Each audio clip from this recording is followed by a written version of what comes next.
संविधान में आदि है।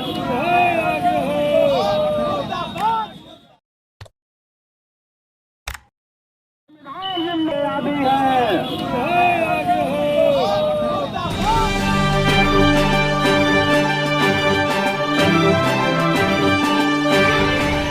आप लोग सर धरना प्रदर्शन क्यों कर रहे हैं? हम लोग धरना प्रदर्शन इसलिए कर रहे हैं कि भाई अभी जो बिहार सरकार के शिक्षा मंत्री हैं परम आदरणीय चंद्रशेखर राय जी, उन्होंने ये बात कह दिया था नालंदा वो दीक्षांत समारोह में, ये भारत के जो धार्मिक ग्रंथ हैं वो नफरत फैलाने का काम करते हैं। खासकर उन्होंने मनुस्मृति, रामचरितमानस और बंच ऑफ थॉट को कहा था उन्होंने।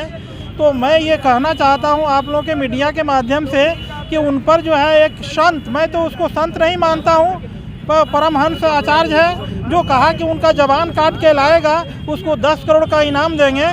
तो हम लोग उसी के खिलाफ, यानी वो परमहंस के खिलाफ हम लोग ये प्रदर्शन कर रहे हैं और पूरे बिहार में प्रदर्शन हो रहा है कि माननीय शिक्षा मंत्री जी ने जो कहा है वो बिल्कुल वाजिब कहा है, क्योंकि वो धार्मिक किताब है। लेकिन बाबा साहेब भीमराव अम्बेडकर ने जितने भी धार्मिक किताबें थीं, चाहे वो रामचरितमानस हो, बाइबिल हो, रामायण हो, कुरान हो, पुराण हो, सबको खारिज कर दिया और बाबा साहब ने भारत का संविधान बना के दिया कि सम माने बराबर, विधान माने कानून। यह जो संविधान है सबके लिए काम करेगा और धर्म के आधार पर किसी से नफरत नहीं होगा। लेकिन जिस किताब का शिक्षा मंत्री ने बात किया है उस किताब के बारे में राम मनोहर लोहिया समाजवादी नेता भी कहते थे कि रामचरितमानस में कुछ हीरा मोती है तो कुछ कचड़े भी हैं, यानी उसमें एक जाति को नीचे करार किया गया है और एक जाति को ऊंचा करार किया गया है। तो परम आदरणीय चंद्रशेखर राय जी ने क्या गलती किया है? उन्होंने तो सही बात कहा है। इसलिए इस संगठन के माध्यम से खासकर सिवान में बहुत भीम आर्मी के लोग हों, वाम सेफ के लोग हों, जदुवंशी एकता संघ के लोग हों, CPI माले के यहाँ जिला सचिव सुजीत यादव जी आए हुए हैं, विकास यादव जी आए हुए हैं, सभी लोगों ने ये फैसला लिया कि हम लोग चंद्रशेखर बाबू के समर्थन में जुलूस निकालेंगे। और जो मनुवादी ताकतें हैं जो आज भी वो पुरानी बातों को याद करके लोगों का जबान काटने की, क्योंकि यही लोग हैं जो द्रौपदी का चीरहरण किए थे, यही लोग हैं, किसी मुसलमान ने शंभू का गर्दन नहीं काटा था, किसी मुसलमान ने एकलव का अंगूठा नहीं काटा था। यही दोस्त तोड़क शक्तियाँ और सांप्रदायिक एकता वाले, सांप्रदायिक भावनाओं को भड़काने वाले लोग जो हैं इस तरह की बात निकालते हैं। इसलिए मैं इसका निंदा करता हूं और उस साधु पर भी मुकदमा दायर होना चाहिए, ये मैं मांग करता हूं। प्रशासन अभी तक क्यों नहीं उन पे कानूनी प्रशासन जो है वो उनका गुलाम है। प्रशासन तो खुद धर्म का गुलाम होता है। शिक्षा दो तरह की होती है, आज़ादी की शिक्षा और गुलामी की शिक्षा। तो प्रशासन के लोग ही तो इस मनोवाद को पोष करके रखे हुए हैं। वो आधा भारतीय संविधान को मानते हैं, आधा मनुवाद के संविधान को मानते हैं। तो वे लोग क्या करेंगे? प्रशासन तो ADGP अनिल कुमार यादव जी हैं जो मंच पर चढ़ करके बोलते हैं कि बाबा साहब के संविधान के अलावा भारत को किसी चीज़ की ज़रूरत नहीं है।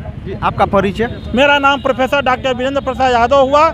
मैं राजद का प्रदेश उपाध्यक्ष हूँ शिक्षक प्रकोष्ठ का, और मैं दारोगा कॉलेज राय में अंग्रेजी का प्रोफेसर हूँ। नेशनल मीडिया की तरफ से कहा जा रहा है कि बिहार का शिक्षा व्यवस्था इतना बेकार है, उस पर कोई बात नहीं किया जा रहा है, लेकिन इसमें बात इसके लिए बाबू, इसके लिए वो चूँकि सवाल ये उठता है कि शिक्षा व्यवस्था बेकार है। शिक्षा व्यवस्था को पटरी पर लाने के लिए उसके लिए मंच बुला करके जो शिक्षा के अधिकारी हैं, जो आपके शिक्षा के व्यवस्था को दुरुस्त करने वाले, यानी VC और रजिस्ट्रार इसके लिए दोषी है।